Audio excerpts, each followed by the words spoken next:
नमस्कार, times of Swaraj में आप सबों का स्वागत है और मैं हूं संतोष सिंह। और आज हम टाइम्स ऑफ स्वराज में बात कर रहे हैं कि अब फूफा जी का करिहन। रूठे हुए तो थे, मनाने तो कोई आया नहीं। जो इनके अगुआ थे वो भी उस तरीके से अपनी बात को नहीं रख सके दिल्ली दरबार में।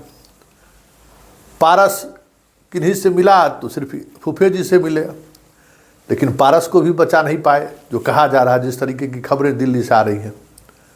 और अब कल मंत्रिमंडल का भी विस्तार है, तो फूफा जी करिहन क्या? अब 16 गो सीट की बात आ रही है कि 16 गो सीट इनको मिला है।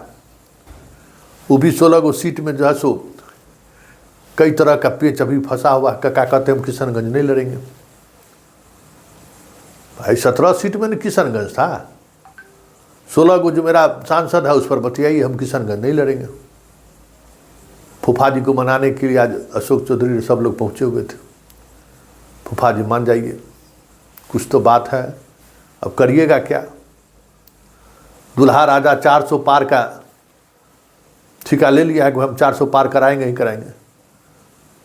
और उस 400 पार में हमको चिराग चाहिए, नीतीश भी चाहिए, कुशवाहा भी चाहिए, मांझी भी चाहिए, मुकेश सहनियों चाहिए। कह रहा है कि 17 गो में वो सीट मुकेश सहनी को दे रहे हैं। मतलब सबको, मतलब इस बार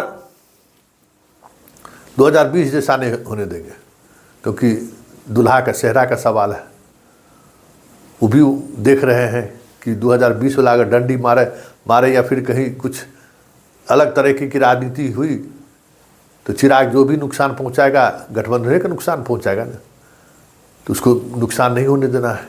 बात नीतीश की है कि पारस जो टूटा था पार्टी, तो तोड़ने में तो नीतीश का क्या कहना, मतलब फूफा जी का हाथ था। तो फूफा जी को मनाया जाएगा। फूफा जी को मनाने की कोशिश हो रही है, जिसमें पारस को राज्यपाल बनाने की बात हो रही है, प्रिंस को कल मंत्री बनाने की भी बात हो रही है। देखिए आगे आगे होता है क्या, लेकिन इतना तय है कि गठबंधन के सब कुछ तय होने के बाद चिराग जब मीडिया से बात जब उन्होंने किया, तो नीतीश को लेकर जो उनकी प्रतिक्रिया है वो प्रतिक्रिया सुनने वाली है। क्योंकि नीतीश को लेकर बड़ा बढ़िया उसने कहा कि हाँ, इनके आने से जो है वोट का मेरा मार्जिन बढ़ जाएगा। मतलब सीट का हमको कोई फायदा नहीं होना है, वोट का मार्जिन हमारा बढ़ जाएगा। तो जरा सुन लीजिए कि चिराग पासवान सीट शेयरिंग के लेकर जब नड्डा जी से मिलकर आए तो क्या कहते हैं, जरा सुन लीजिए। और नीतीश को लेकर क्या कह रहे हैं उस पर जरा गौर से सुनिएगा। तो सुन लिए, मतलब फूफा जी से जो मनभेद है वो मनभेद अभी भी चिराग के उस बयान से महसूस किया जा सकता है। ऐसे में अब देखना ये है कि फूफा जी को जो घेराबंदी की गई है, हालांकि फूफा जी अब उस स्थिति में हैं कहना मुश्किल है। अगर फूफा जी कम बैक करने की स्थिति में रहते तो आज बहुत सारी चीज़ें बदल जाती।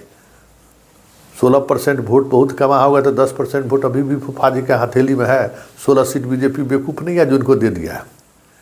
लेकिन चिराग जिस तरीके की बयानबाजी आज भी उन्होंने किया है, ऐसे में ये देखना दिलचस्प होगा कि चिराग का वोटर नीतीश को वोट करता है कि नहीं।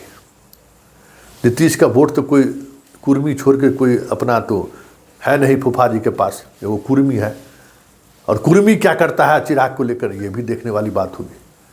क्योंकि बिहार है, अभी तक नरेंद्र मोदी बिहार को लेकर जितने भी प्रयोग किए हैं सारे प्रयोग उनके फेल हुए। अब देखना ये है होगा कि फूफा जी की नाराज़गी को जिस तरीके से उन्होंने संभालने की कोशिश की है दुल्हा राजा, उसका असर वोट पर कितना पड़ता है।